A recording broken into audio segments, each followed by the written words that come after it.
الحمد للہ رب العالمین والصلاة والسلام علی رسولہ الکریم۔ محترم حضرات، ہم نے گزشتہ جمعہ یہ سبق پڑھا کہ حق سبحانہ و تعالیٰ نے عملی پریکٹس کے لیے رمضان کے ماہ کو دیا ہے، اور اللہ تعالیٰ نے کلام پاک میں نبی پاک صلی اللہ علیہ وسلم نے اپنے ارشادات میں بتا دیا کہ رمضان کا مقصد کیا ہے۔ 12 مہینے میں ایک مہینہ آدمی اپنے میں صبر پیدا کرے، شکر پیدا کرے، اس کے لیے حق سبحانہ و تعالیٰ نے رمضان کے ماہ کو دیا ہے۔ اور یہ عمل اتنا اونچا ہے کہ کل ہم نے تعلیم میں سنا کہ روزے دار کی منہ کی بدبو، آدمی روزہ رکھتا ہے اور اس کی وجہ سے اس کے منہ میں جو بدبو پیدا ہوتی ہے وہ اللہ کے ہاں مشک سے بھی زیادہ پسندیدہ ہے۔ معلوم ہے کہ آدمی اپنے میں اچھے صفات پیدا کرنے کی محنت کرے، وہ کتنا اونچا عمل۔ آدمی رمضان کے مہینے میں کھانا پینا چھوڑ دیتا ہے اپنے میں صبر شکر پیدا کرنے کے لیے، اور اس کے منہ سے جو بدبو پیدا ہوتی ہے کہ عمل اللہ کیا اتنا محبوب ہے کہ وہ بدبو بھی اللہ کے ہاں مشک سے زیادہ پیاری ہے۔ تعلیم میں ہم نے کل سنا کہ حق سبحانہ و تعالیٰ وہ آدمی جب قبر سے اٹھے گا اور محشر میں اللہ کے سامنے جائے گا تو اس کے منہ سے مشک کی طرح خوشبو پھیلتی ہوگی، پورا میدان مشک سے معطر منبر ہو جائے گا۔ لیکن دوستو، کھانا پینا چھوڑنے کے ساتھ آدمی صرف کھانا پینا نہ چھوڑے۔ کھانا اور پینا تو حلال ہے، آدمی کھاتا ہے پیتا ہے، اپنی عورت سے ملاقات کرتا ہے، وہ حرام نہیں ہے۔ تو ایک حلال چیز کو ہم نے چھوڑا تو سب سے بڑا روزہ یہ ہے کہ جو چیز ہمیشہ کے لیے حرام ہے اس کو بھی چھوڑ دیں، تو جا کے نفس مرے گا۔ قرآن کریم میں حدیث پاک میں روزے کا ایک مقصد بتایا کہ انسان کو اللہ تعالیٰ نے پیدا کیا تو اس کے اندر 2 چیزیں رکھی ہے، ایک روح رکھی ہے، وہ تو اوپر سے آئی، اللہ کی طرف سے روح آئی، اور ایک انسان کا نفس روٹی سے بنا۔ آدمی جو کھانا کھاتا ہے، سالن کھاتا ہے، دنیا بھر کی غذا کھاتا ہے، اس غذا سے انسان کا نفس بنتا ہے، اور غذا پوری دنیا سے چکر لگا کے آئی، اس کے اندر ہزاروں قسم کی برائیاں ہیں، اور اس غذا سے نفس بنتا ہے تو نفس میں دور دور تک بھلائی نہیں ہوگی، نفس میں خیر بھلائی ہوگی نہیں، اس میں برائی ہوگی۔ چنانچہ حدیث میں آتا ہے کہ سب سے خطرناک آدمی کا دشمن اس کا نفس ہے۔ ہم سمجھتے ہیں کہ وہ دشمن ہے، وہ دشمن ہے، وہ دشمن ہے، نہیں، انسان کا نفس اس سے خطرناک دشمن ہے۔ کیوں؟ نفس دنیا بھر کی مانگتا ہے، یہ بھی چاہیے، یہ بھی چاہیے، یہ بھی چاہیے، اور ہم اس کی مانگیں پوری کرتے ہیں، کیوں؟ ہم اس کے غلام بنے ہیں، ہم نفس کے غلام بنے۔ تو نفس جو بھی خواہش کہے اس خواہش کو ہم پوری کرتے ہیں، اور اس پوری کرنے میں رکاوٹیں آتی ہیں تو پھر دشمنیاں ہوتی ہے۔ تو ہم یوں سمجھتے ہیں کہ وہ دشمن، وہ دشمن، وہ دشمن، کوئی دشمن نہیں، سب سے بڑا دشمن اس کا نفس ہے۔ تو رمضان کا روزہ اس بنا پر ہے کہ نفس کو اس کی غذا نہیں دی جاتی ہے، پانی نہیں، روٹی نہیں، سالن نہیں، عورت کے پاس نہیں جانے گا، تو دھیمے دھیمے نفس کیا ہے وہ کملا جاتا ہے، کمزور ہو جاتا ہے۔ اب وہ کمزور ہو جائے گا تو پھر وہ روح کے تابع ہوگا۔ اللہ تعالیٰ نے روح آسمان سے دل میں ڈالی، اور اس روح کے اندر بھلائی ہی بھلائی ہے، اس کے اندر برائی ہے نہیں، لیکن نفس شریر اس کو اپنے کنٹرول میں لے لیتا ہے اور روح کو اپنے تابع کر لیتا ہے۔ جیسے ایک آدمی گھوڑے پر سوار ہو گیا اور لگام اس کے ہاتھ میں ہے تو گھوڑا اس کے تابع ہو گیا، تو نفس روح پر سوار ہو کے اس کی لگام اپنے ہاتھ میں لے لیتا ہے، پھر روح کا نہیں چلتا ہے، نفس ہی کا چلتا ہے۔ اب رمضان میں پریکٹس اس بات کی کرنی ہے کہ نفس کو خواہش ہے پانی کی ٹھنڈا، پیاس لگی ہے سامنے پانی نہیں لوں گا، شدید بھوک لگی ہے روٹی سامنے نہیں کھانا لوں گا، تو دھیمے دھیمے دھیمے نفس روح کے تابع ہو جائے گا۔ اب روح میں بھلائیت بھلائی ہے، پھر روح کے تابع نفس ہو جائے گا، جیسے گھوڑے سوار گھوڑے پر کنٹرول کر لیتا ہے۔ اب گھوڑا وہ جہاں لیتا ہے، گھوڑا نہیں، وہ گھوڑا اس کے تابع ہے، اب گھوڑے کا نہیں چلتا ہے، اب وہ جہاں چاہے گھوڑے کو وہاں جانا پڑے۔ لیکن گھوڑا بے مہار ہو، منہ میں لگام نہ ہو، تو ان کو جہاں جانا ہے وہاں نہیں، گھوڑا جہاں جائے گا وہاں جانا پڑے گا۔ اگر وہ گھڑے میں گرے تو اس کو بھی گرنا پڑے، اور ٹھوکر کھائے تو اس کو بھی کھانا پڑے۔ تو یہ دوسرا مقصد آج کے سبق میں ہم یوں سمجھتے ہیں کہ روزے کا مقصد نفس کی خواہش پورا نہ کرنا، اس کی غذا نہ دینا۔ جیسے پیٹ کی غذا روٹی ہے، سالن ہے، نفس کی غذا بد اخلاقی ہے۔ ہم روزے کے ساتھ بد اخلاقی نہ چھوڑے تو نفس کو ہم کھانا دے رہے ہیں۔ اب نماز کا، روزے کا، تراویح کا، تلاوت کا جو نور جمع ہوتا ہے دل میں، اور اس نور سے روح کو غذا ملتی ہے، مضبوط ہوتی ہے، وہ نور نکل جاتا ہے۔ ایسے چالو کرے اور دروازے کھول لے تو ٹھنڈک نکل جائے گی۔ تو ہم روزے سے کیا ہے، اپنے میں روشنی پیدا کرنا چاہتے ہیں، تلاوت سے، تراویح سے، ذکر سے، روزے سے، لیکن نفس کی غذا کی جو بد اخلاقی کے سوراخ رکھے، ان سوراخوں سے وہ روشنی اور وہ نور نکل جائے گا۔ اور آدمی جیسا تھا وہاں تیلی کا بیل چکر لگاتا ہے تیل نکالنے کے لیے، اس کے آنکھ پہ پٹی باندھی ہوتی ہے۔ اگر مسلمان کا بیل ہوتا ہے تو یوں سمجھتا ہے کہ میں اتنا چلا کہ مکہ پہنچ گیا، لیکن پٹی کھولے تو وہاں کھڑا ہے، کہاں پہنچا نہیں۔ اور اگر کسی اور کا بیل ہے تو سمجھتا ہے کہ میں کاشی پہنچ گیا، لیکن پٹی کھولنے کے بعد پتہ چلے کہ میں وہاں ہی وہاں ہوں۔ اگر ہم نے نفس کی لذیذ غذا بد اخلاقی کو نہیں چھوڑا روزے کے ساتھ، تو پھر اس کی مثال تیلی کا بیل ہے۔ ہم روزہ بھی رکھے، تلاوت بھی کرے، تہجد بھی پڑھے، سب کچھ بھی کرے، لیکن جہاں تھے وہاں کیوں؟ روشنی نکل گئی، دروازے کھلے ہیں، ایس سارا ٹھنڈک نکل گئی تو گرمی باقی رہے گی۔ تو نفس غذا سے بنا۔ امام غزالی علیہ رحمٰن نے لکھا ہے احیاء میں کہ جس طرح آدمی آٹے میں پیشاب اور پاخانہ ڈال کے آٹا گھونڈے، اب اس کی روٹی کیسی بنے گی؟ بدبودار، ناپاک۔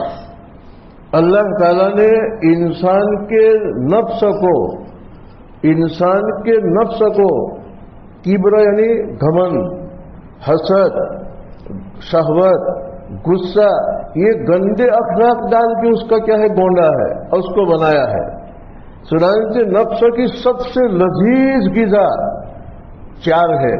ایک تو کبر یعنی گھمنڈ، دوسرے نمبر پر حسد، تیسرے نمبر پر بےجا غصہ کرنا، چوتھے نمبر پر اس کی ہر خواہش اور شہوت کو پورا کرنا۔ یہ 4 نفس کی لذیذ سے لذیذ غذا ہے۔ اگر ہم نے یہ غذا بھی دی نے، روزہ بھی رکھا، تو یہ نفس کی اور شیطان کی لذیذ غذا ہے۔ شیطان ہم سے الگ ہوگا ہی نہیں۔ ہم کتنی بار پڑھے اعوذ باللہ من الشیطان الرجیم، ترجمہ ہے کہ میں پناہ مانگتا ہوں شیطان سے جس کو اللہ نے مردود کیا، تو مجھ سے دور ہو جا، مجھے قرآن پڑھنا ہے۔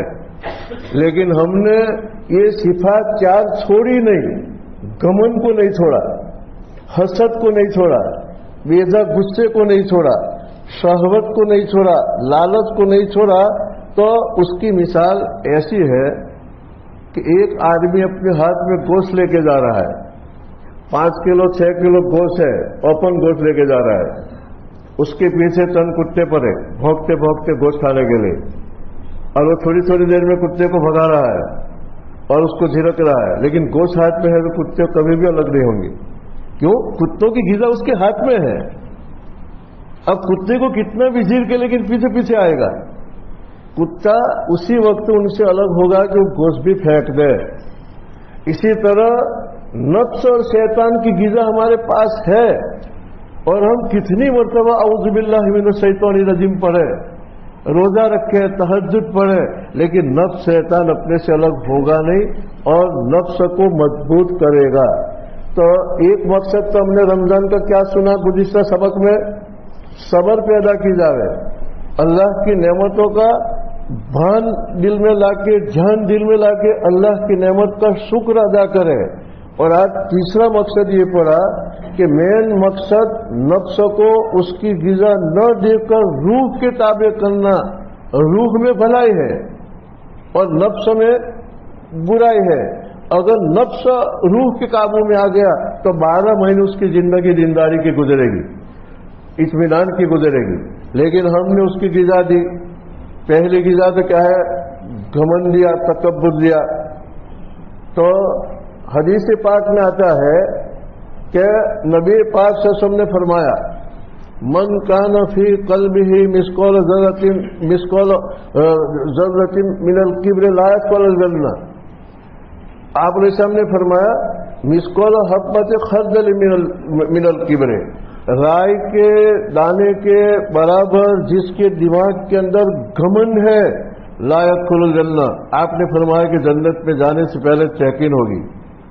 جیسے ایک ملک سے دوسرے ملک میں جانے سے پہلے ڈاکٹری ہوتی ہے, کوئی بیماری ہوتی ہے تو ویزا نہیں ملتی ہے, اسی طرح جنت میں جانے سے پہلے دماغ کے کسی کونے میں اگر گھمنڈ ہے اور کبر ہے جو شیطان کی غذا ہے, جنت میں داخلہ نہیں ہوگا. ایک روایت میں نبی پاک ہم نے فرمایا کہ اگر کوئی آدمی شراب پیے, چوری کرے, زنا کرے, کلمہ پڑھتا ہے تو جنت میں جائے گا. ابو ذر غفاری نے فرمایا کہ یا رسول اللہ وَإِن زَنَا وَإِن سَرَقَ, چوری کرتا ہے, شراب پیتا ہے تو بھی جنت میں جائے گا. 3 مرتبہ آپ کے سامنے فرمایا کہ تو بھی جنت میں جائے گا. اور یہاں آپ نے سامنے فرمایا رائی کے دانے کے برابر کسی آدمی کے دماغ کے اندر کسی کونے میں گھمنڈ بیٹھا ہے, لا يدخل الجنہ, وہ جنت میں جائے گا نہیں.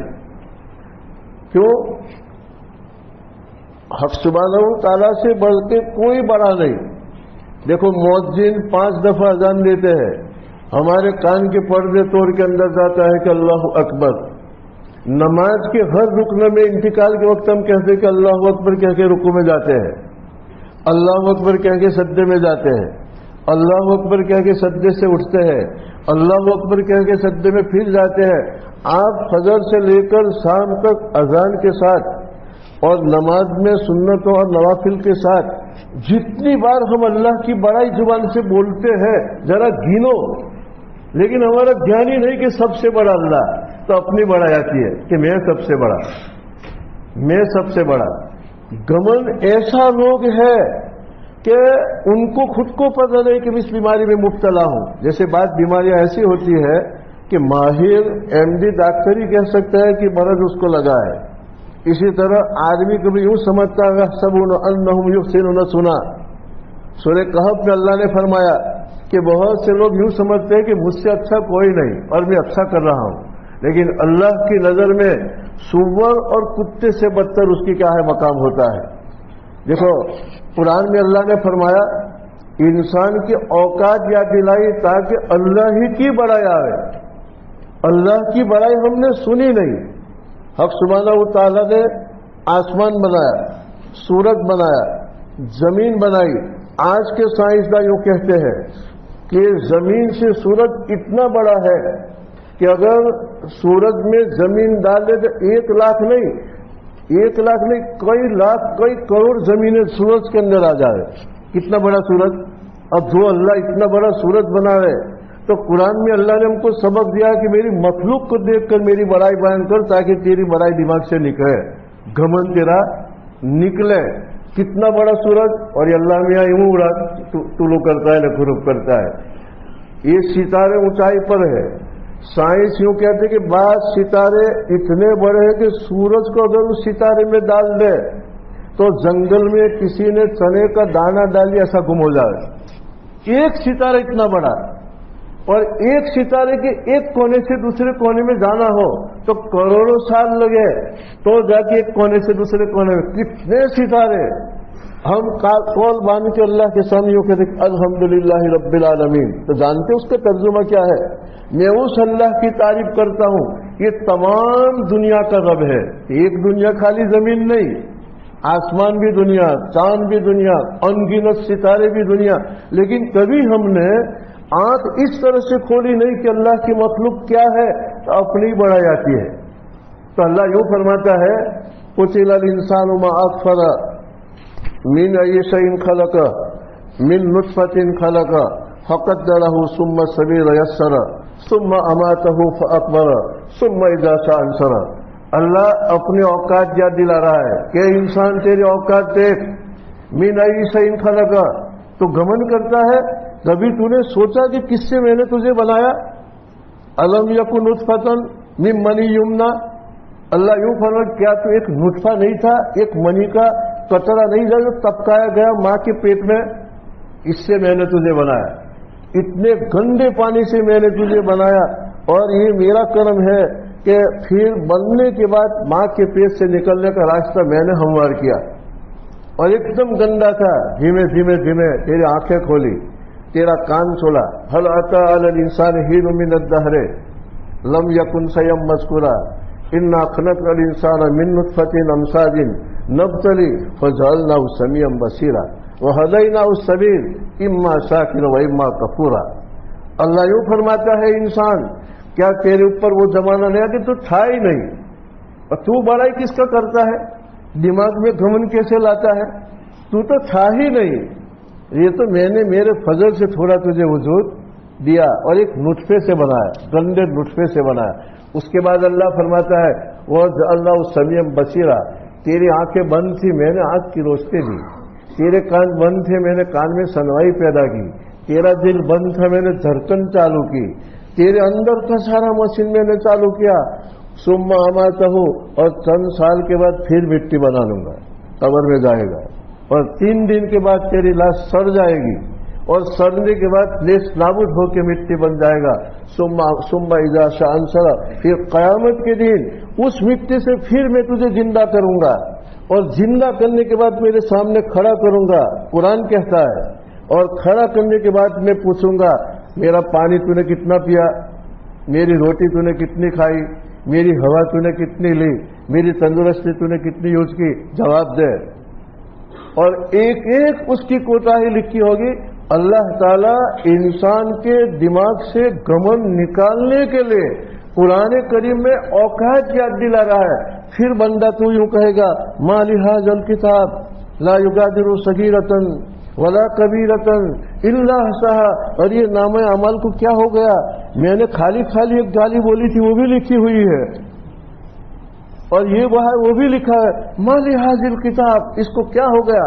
اللہ یوں فرماتا ہے کہ تیری اوقات دیکھ، تیرا مبدا، تیری ابتدا ہم نے اس طرح سے پیدا کی۔ اور پھر حضرت نبی پاک شام کے بابت عائشہ صدیقہ رضی اللہ تعالیٰ عنہ کو پوچھا کہ آپ علیہ السلام گھر میں کیا کرتے ہیں؟ عائشہ نے فرمایا کہ کان فی محنت اہلہ، اللہ کے رسول گھر میں آتے تو جھاڑو بھی دیتے ہیں، برتن بھی صاف کرتے ہیں، کپڑوں کو پیون بھی لگاتے ہیں۔ کتنے بڑے نبی!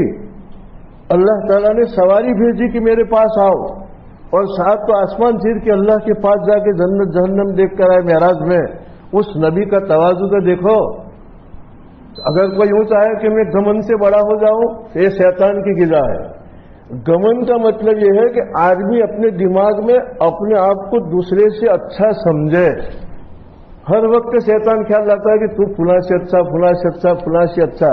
حضرت تھانوی علیہ رحمہ نے لکھا ہے جس وقت آدمی کے دماغ میں یہ خیال آئے کہ فلاں سے میں اچھا ہوں، فلاں خاندان سے میرا خاندان اونچا ہے، اسی وقت اللہ کی نظر سے گر جاتا ہے۔ آپ کتنا خطرناک بڑا کبر و گناہ ہوگا گمن، کہ آپ نے سامنے فرمایا کہ جنت میں ایک رائی کے دانے کے برابر گھمنڈی آدمی ہوگا تو جنت میں جانے سے روک لیا جائے گا۔ آپ اس سے انداز لگا لو، آج جتنا بھی فساد ہے، یہ جتنی بد اخلاقی ہے، حسد ہو، غصہ ہو، لالچ ہو، شہوت ہو، فسادات ہو، اس کی ماں کبر ہے، گمن ہے۔ آدمی گمن میں کسی پر غصے ہوتا ہے کیونکہ اس کو لگتا ہے کہ میں تو تجھ سے بڑا ہوں، تو مجھے کیا کہنے والا۔ ایک دم پھر کیا ہے بات، آگے بڑھتے ہیں. تو خیر میں یوں کہہ رہا تھا کہ نفس اور شیطان کی غذا بد اخلاقی ہے. تو ہم جس طرح کھانا چھوڑتے ہیں، پانی چھوڑتے ہیں، عورت کو چھوڑتے ہیں، اسی طرح اپنے سے گمن بھی نکالے. جب نبی پاک علیہ السلام کا مقام دیکھو، خاتم الانبیاء، حدیث میں آتا ہے کہ جنت جہنم کے فیصلے کے بعد جنت کو تالا لگا ہوگا. حضرت نبی پاک صلی اللہ علیہ وسلم کے ہاتھ مبارک سے افتتاح ہوگا، ادگھاٹن ہوگا، جنت کا دروازہ کھلے گا. اتنا مقام. لیکن آپ کی سیرت پڑھو، آپ میں کتنا تواضع تھا. آپ صلی اللہ علیہ وسلم یوں فرماتے کہ آکلو کما یاکل اب، میں بیٹھ کے کھاتا ہوں اس طرح کھاتا ہوں جیسے کوئی غلام کھاتا ہے. جبریل امین نے پوچھا کہ بتاؤ آپ کو نبی ملک بننا ہے کہ نبی عبد بننا ہے؟ کہ مجھے تو ایک معمولی بندہ کا نبی بننا ہے، کہ نبی کے ساتھ میرے اندر ابدیت ہو، میرے اندر بندہ پنا ہو. میں یہ بننا نہیں چاہتا ہوں. حضرت عمر رضی اللہ تعالیٰ عنہ کے بابت آتا ہے کہ ممبر پر کھڑے ہو گئے اور اپنی داڑھی پکڑ کے یوں کہہ رہے ہیں کہ وہ زمانہ یاد کر کے لوگ تو اس کو عمیر کہا کرتے تھے. صحابہ نے کہا کہ امیر المومنین کیا ہو گیا؟ کہ آج میرے دماغ میں تھوڑی بڑائی آئی تو میں تمہارے سامنے میرے دماغ کو صاف کر رہا ہوں، گوشمالی دے رہا ہوں. مجھے یوں آیا کہ میں امیر المومنین. تو یوں کہہ رہے کہ وہ زمانہ یاد کر جب لوگ تو اس کو عمیر کہہ رہے عمریہ کہتے تھے، اور تو جنگل میں اونٹ چڑھاتا تھا، اونٹ چراتے بھی تجھے نہیں آتا تھا، لائن کرتے بھی نہیں آتا تھا. تو اگر کسی آدمی نے اپنے دماغ سے گمن کی کوچھڑی نکال کے پھینک دی تو وہ سب کے لیے نافع بنے گا، اور اگر وہ ہے تو سب کے لیے کیا ہے؟ درد سر بنے گا. سانپ پکڑنے والا اس کے منہ سے زہر کی تھیلی نکال کے پھینک دیتا ہے. اب کیا ہے؟ سانپ سے کسی کو تکلیف نہیں ہوگی، کسی کو دسے گا تو ابھی تکلیف نہیں ہوگی، لیکن وہ تھیلی اندر ہے تو جس کو بھی دسے زہر چڑھے گا. اسی طرح رمضان کے مہینے میں جس طرح ہم نے روزہ کھانا چھوڑا، پینا چھوڑا، نفس اور شیطان کی سب سے بڑی غذا کبر ہے، گھمنڈ ہے. اگر یہ تھیلی ہم نے نہیں نکالی تو جنت میں داخلہ بھی ممنوع ہو جائے گا، اور ہر ایک کے لیے کیا ہے؟ درد سر بنیں گے. یہ اللہ سے مانگے. اس لائن کی قرآن کریم کے اندر جگہ جگہ حق سبحانہ تعالیٰ نے قد افلح من زکاہا وقد خاب من دساہا. اللہ نے فرمایا جس آدمی نے اپنے دماغ کو صاف کر لیا، نفس کو بد اخلاقی سے صاف کر لیا، افلح، اس کا کام بن گیا. وقد خاب من دساہا. اور اگر کسی نے وہ سب چیزیں رہنے دی تو قبر میں جانے کے بعد یہی چیزیں کیا ہے؟ عذاب کی شکل میں سامنے آئے گی اور وہ اپنا نقصان کرے گا. اللہ تعالیٰ ان باتوں پر عمل کرنے کی ہم سب کو توفیق عطا فرمائے.